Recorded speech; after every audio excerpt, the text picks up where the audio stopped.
Welcome one, welcome all to the Amateur's Guide to Shogi, and welcome back to the 2021 Oui Title Match between defending champion Sota Fujii, playing this game on the white end, and the challenger Masayuki Toyoshima, playing in this game on the black end. This is the fourth game, I believe. Yes, fourth game. And the current game score is 2-1 to Sota Fujii. So Toyoshima would really like to level the playing field here and bring it back to 2-all. Otherwise, Sota Fujii would be in sight of victory, because it is first to 4 wins, or best of 7, however you want to look at it, for this title match here. As always, it is 8 hours on the clock, and let us get going. So, as is, I'm sure, not a surprise for anyone, the opening is exactly the same as they always play. They, this time, both put their king in the center, which is, I suppose, something worth noting. It's pretty stock standard, to be honest. Pawn exchange, rook kicked back, opening bishop's diagonals, another pawn exchange, and finally, a bit of a variation from the usual is a bishop exchange from Toyoshima, which is usually considered not the best move, simply because you're allowing your opponent to develop a piece with the recapture, so you're effectively losing a tempo here. So as you see, once Fujii recaptures, his silver is developed and Toyoshima's is not. So Toyoshima effectively lost a move by doing that bishop exchange, but that's what he decides to do, and then of course brings his own silver to the same position to prevent this rook from taking this free knight and losing the game, and then immediately walks into this fork. Except, of course, it is. That's a joke. Yes, it is a fork. Bad fork. You, of course, can, say if you just move the rook here, you could take this this silver here with the bishop, and after the recapture, you take the gold as well. That's 2 generals for a major piece. Plus, you get to promote a dragon with a check and forking some more pieces. So, of course, that would be terrible for black. So this is obviously not a good fork, but of course, there's a very easy solution to this. You simply just counterattack your opponent's rook. And yes, they could have traded rooks at this point, but Sota Fujii decides not to do that, allowing Toyoshima to simply step his rook out of the way, attacking this weak pawn, which is then defended. A few more sort of developing normal moves. Rook is attacked. It can go back because now the bishop's view of this square is obstructed. And the silver moves forward once again to defend this pawn. Again, because he wants to move this. He wants to move this eventually. And Toyoshima drops this bishop here, attacking the undefended silver. But instead of moving the silver or defending it, Sota Fujii does a cool little pawn sack here. He moves the pawn forward, simultaneously attacking the rook, which is obviously worth more than this silver, so you want to move it. And so the only place that you really can move it is to take this pawn, because, yeah, you could move it back, but you don't really want this pawn to be sitting here. And now that this pawn and this file is gone, Sota Fujii can simply drop it back here, defending this previously undefended silver. So a cool little pawn sack there. So Toyoshima attacks the bishop's head, which is always a weak point, and puts his rook back on the static rook file, because that's where he wants to attack, sort of lining up this X-ray attack with the bishop and this attack from the rook on this weak square. And Sota Fujii plays a nice pawn push here, and it looks pretty weird because it doesn't really seem to do anything. Like, this bishop is not under fire, and you don't really want to defend it in the center of the board. You kind of just want to, move it if it comes under fire, and otherwise this square doesn't seem to do anything. But the reason he did this is actually because he wants to make use of this square with his bishop. He wants to put the bishop here. Why? Because it's a very strong square. It's defending the king. King is defending the bishop, tucked in behind your sort of wall of pawns here, and controlling massive swaths of land on either side of the board, and also hitting this rook in the process. So he wants to jump the bishop back here. Obviously, you cannot bunny hop your bishop backwards 2 squares, but he can get it there over the next sequence of moves. So Toyoshima develops another silver. Fujii brings the bishop back, anticipating this move here, which would kick the bishop. Then goes for a pawn exchange, and after the bishop is kicked back, he brings it back to this now open square, as I said, controlling both sides of the board and coming with a punch on this rook. Rook is moved back, obviously. And a few more simple developing moves, castling moves, just bolstering defenses a little bit. You see both of them bring their golds closer to the king and develop some knights into the attack. Developing moves, attack the bishop's head. Bishop simply moves back. And finally, Sota Fujii tries to go for a silver exchange. Now, black here doesn't really want to exchange the silvers, at least not on his opponent's terms, because that would allow him to bring the bishop in, which would then target this sort of weak square and be pinning it to the king, which is not something that you really want if you can help it. Instead, he moves the king out of the way so that if this bishop does come here, you will then be able to move the king out of this pin. And of course, this silver is defended twice, so there's no need to worry about that. But instead of going for the silver exchange, Sota Fujii simply attacks the bishop instead. The bishop moves back and then pushes this pawn, trying to open up a square for the knight here to bring it into the attack as well. King moves aside, getting a little bit safer, but also walking into his opponent's rook's file. Knight is brought in, and then finally, Toyoshima tries to go for this same silver exchange, but on his own terms this time, and Sota Fujii simply takes it, and then brings his bishop in as he wanted to do before. Okay, I know I've been talking very quickly to cover lots of stuff up until this point, but that's because, to be honest, not a lot has happened. The opening was pretty standard, and now is basically where this game actually gets interesting. So, I did mention that this square before was a bit weak. The reason for that is that it only has one defender, and this defender is also part of the king's castle. So if you can bring this defender away from the castle, that would be beneficial. Now, of course, Sota Fujii already has one piece attacking it, but how would you get another piece to attack this weak square? Because you don't really want to sack a whole bishop for one pawn and a gold move to the side. Yes, I've seen, Sota Fujii sack more for less, but, only in very specific scenarios where he's getting lots of counterplay for it. In this case, what would you do instead? I'll give you a few seconds, or you can always pause the video. The real answer is that you want to bring this knight in, which he developed a few moves ago. You can take a pawn, which is currently free, and then aim at this square, and that would be obviously very devastating. Promotion with the knight attacking both the general and the bishop here, backed up by the bishop. But, of course, Toyoshima is not going to simply roll over and allow that, so he defends this pawn with the bishop. But then Sota Fujii is like, I can just add another attacker to that pawn. But Toyoshima, of course, is like, well, I can just add another defender to that pawn. So there's a lot of tension building over this pawn here. But it's at this moment that Sota Fujii, from this point on, gives us a masterclass in how to attack your opponent's castle. It's just amazing to watch. For the rest of this game, it's just constant battle and bringing it down of this castle. What he does is he starts the attack with a pawn sack, which is one of the more famous shogi proverbs, is to start the attack with a pawn sack, which he does.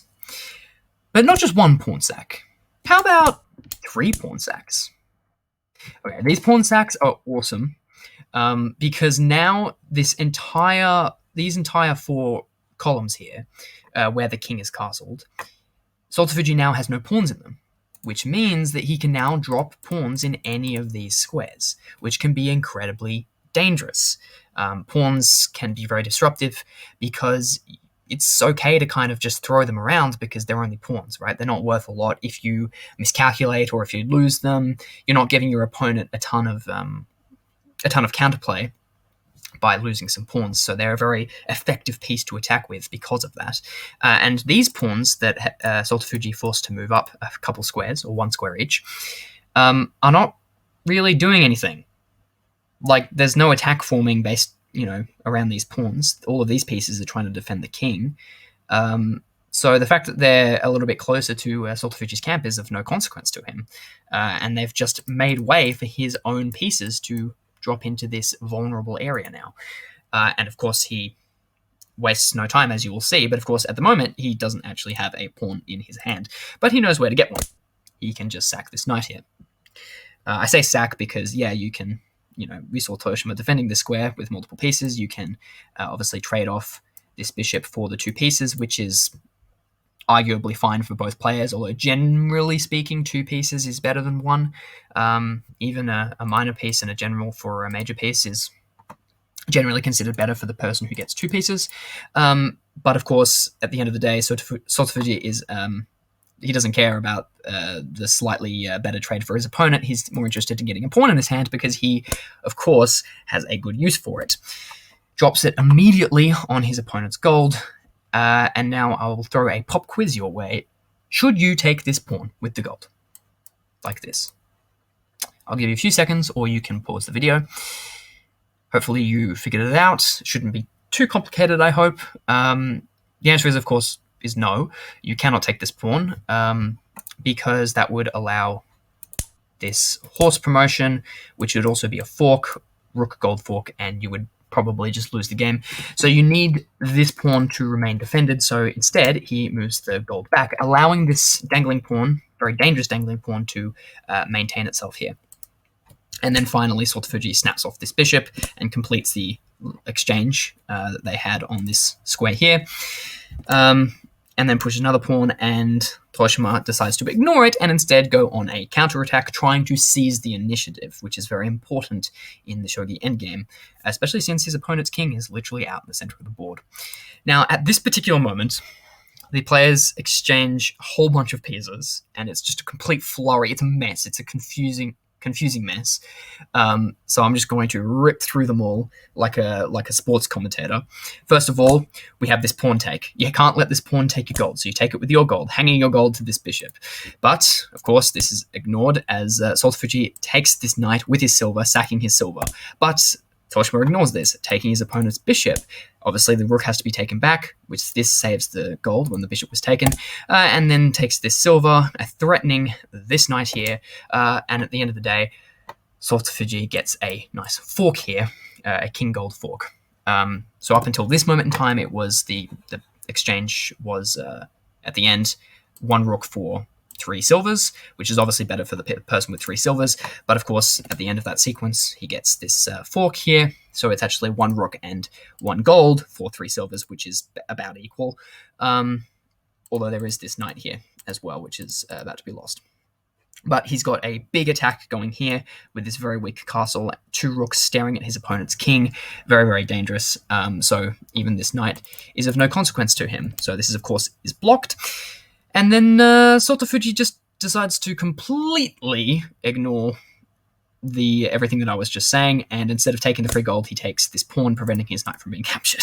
Of course, Toyoshima doesn't think twice. He kicks this rook out and then saves his gold, because he doesn't want to lose it.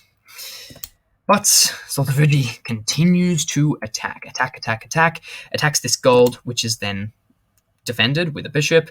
You could have saved this gold instead, just simply moved it to the side, or even probably back. Computer thinks either is fine, and this is also fine. I don't know, I can't pretend to explain what the computer is thinking at any given moment. But yeah, according to the computer, just saving the gold is also fine. But in this case, Toyoshima decides to instead defend the gold.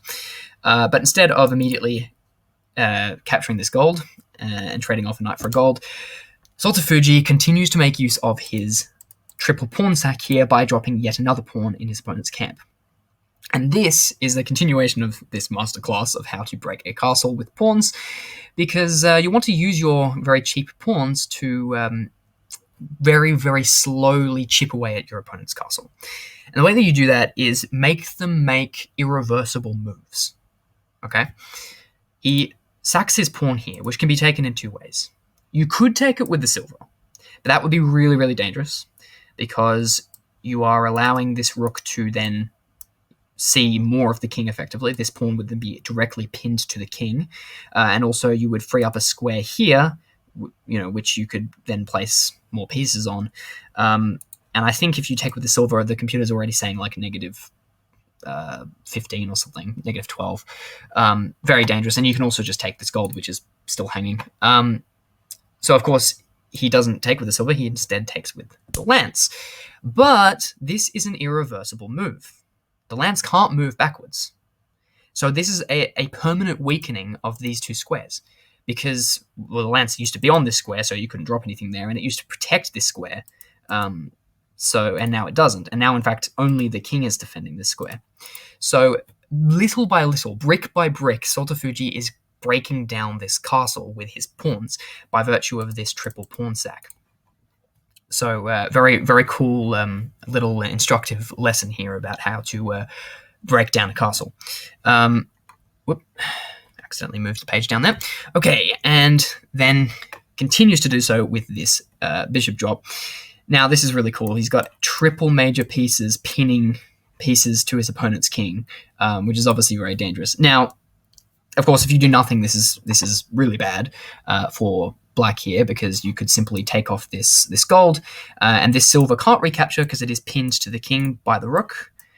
So instead, the king would have to recapture, bringing the king into the center, and that would be very dangerous. So, of course, Toyoshima doesn't allow that. He blocks the bishop's line of sight. But then, of course, finally, this gold is taken, and the bishop that was set there to defend it recaptures, obviously. And Sota Fujii goes for a pawn trade, bringing his rook closer in and allowing for a very nice tactic if you lazily try and kick the rook out. So here, very commonly when you sort of do a pawn trade on this square, rook comes in, especially in the opening of the game, you very often or usually kick it back with a pawn, bolster your defenses a bit more, but you can't actually do that. That's really, really dangerous in this situation, because if you carelessly try and kick the rook back, the rook will, instead of going back, he will take this bishop, which is an equal trade, and then you are forced to recapture with this silver, but of course, he placed that silver there to block this bishop's line of sight.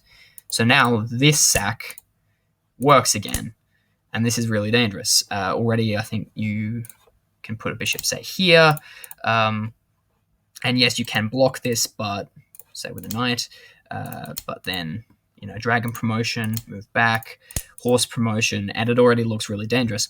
And this is also a fork. I think in this position, the computer is saying about negative 15. So very, very dangerous situation to be in. So you can't allow this little tactic here of taking the bishop. So instead of kicking the rook back, he blocks this bishop's line of sight with yet another piece. And yes, you can take this, but then at least you would have one move leeway with which you could, defend again. So Sota Fujii places the pawn here. Yet again, using pawns to continue his attack, clearing off the pieces and allowing this rook entry into his opponent's castle. And so Toyoshima drops the final silver, trapping this rook effectively, but you can just trade it off for the bishop, like I was just saying. But at this move, we see the titular silver castle has fully formed. Not that it's very special or good or anything. It's just cool that, he happens to have all 4 silvers and he used all 4 of them in his castle. Just kind of looks cool. Anyway, bishop trade, and yeah, you have to recapture. And yep, as I said before, this bishop comes in, once again threatening to simply take this gold. So he pins it to Sota Fujii's king, which is, for some reason, still in the middle of the board, because Sota Fujii just rolls that way. And yes, you could trade off here, but that would be a release of pressure on Toyoshima's king. So at the moment, this rook is providing an immense amount of pressure. It's pinning this silver to the king, and it's facilitating this sort of idea of the sack, because without this silver being pinned, this sack isn't as effective unless you've got other pieces. He doesn't really want to move this rook, although in this case he probably kind of has to, because it is undefended. But he doesn't. He instead does this bishop move. Why? Because it's actually raising the danger level. This is a threat mate. In fact, it's 0 initiatives to mate, which basically means it's mate in 1 if you do nothing, because this gold drop is mate. As I said before, Silver Castle is cool looking, but not particularly good, because it's got a bunch of holes in it diagonally. So of course you have to block this, which he does. But then this rook trade occurs, the bishop sack, which has been many moves in the waiting, occurs, and yet another rook drop, once again forking a general on this square. Or was the gold on this square before? I can't remember. But once again, general, king fork, king runs, but he doesn't take the general straight away because he has a better move, simply using his pawn yet again with this triple pawn sack, threatening to simply take this silver, which is, I think if you do nothing, this is a threat mate, because after capture, if you take this way, then it's just gold. And if you take with the king, then probably I don't actually know. But it's really bad. Basically, you obviously don't want to let a pawn take your one of your generals in your castle. So of course he captures instead. But this allows Sota Fujii to capitalize on this pin here with this bishop that he placed earlier, allowing him to establish a gold on this very dangerous square, attacking the underdefended silver, and also it just looked really dangerous. I mean, gold here, bishop pin, the rook is coming in.